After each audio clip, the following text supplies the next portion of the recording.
건설 현장 재하도급 공사와 근로 내용 확인 신고 발생하는 문제. 건설 현장 근로자인 홍길동은 자신의 실업급여 신청을 하다가 현장 근무가 누락된 현장들이 많은 것을 보고 왜 자신의 근로 내용 확인 신고가 안 되었는지를 해당 현장 관리자들에게 따지고 있다. 관리자 김경태는 해당 현장은 재하도급 현장으로 자기 회사가 근로 내용 확인 신고를 하는 것이 아니라 재하도급 업체가 해야 하는데 이를 누락한 것 같다면서 얼굴을 붉혔다. 재하도급 공사를 수행하는 경우 여러 가지 문제가 발생할 수 있으나 4대 보험과 관련하여 가장 큰 문제 중 하나가 바로 재하도급 현장에서 근무한 건설 일용직의 근로 내용 확인 신고, 일용직 고용보험 신고와 관련한 문제일 것입니다.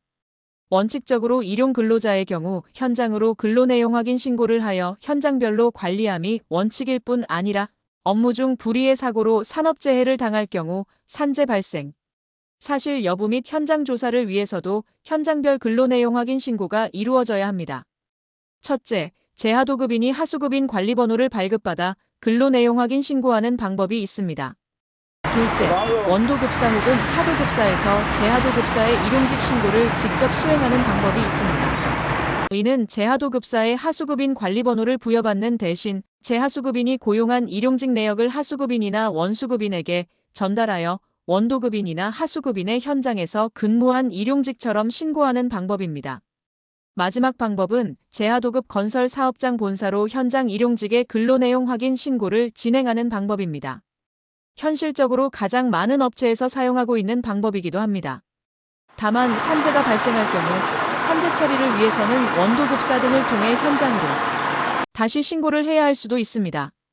그러나 이 문제의 가장 큰 단점은 재하도급 업체가 제조업과 설치 공사를 병행하여 본사가 부과 고지 사업장으로 되어 있을 경우 발생합니다.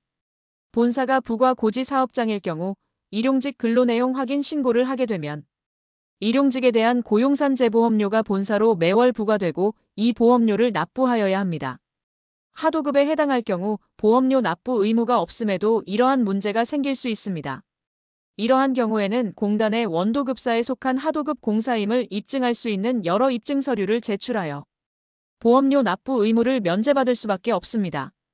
즉 재하도급인의 경우 원수급인이나 하수급인의 근로 내용 확인 신고를 재하도급인 본사로 할 수 있지만 재하도급인 본사가 부과 고지 사업장인 경우 근로 내용 확인 신고와 더불어 부과되는 보험료를 납부하게 되어 스스로 납부할 필요 없는 보험료를 납부하는 문제가 있으며 이를 해결하기 위해 입증 서류로 보험료 납부 의무를 면제받아야 합니다.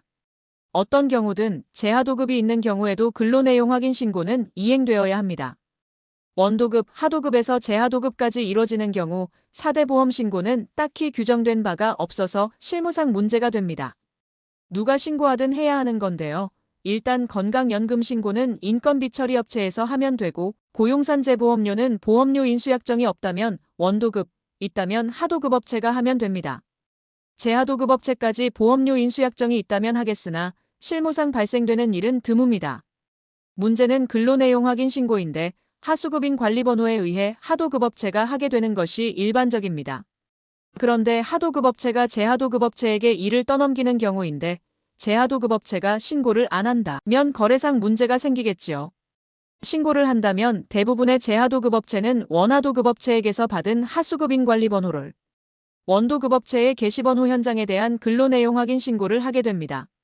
문제는 건산법에 맞는 합법적인 정식 재하도급은 드물고 대부분은 불법 재하도급 현장이기에 재하도급 업체가 공단 신고에 전면에 나서는 일은 바람직하지는 않은 것입니다.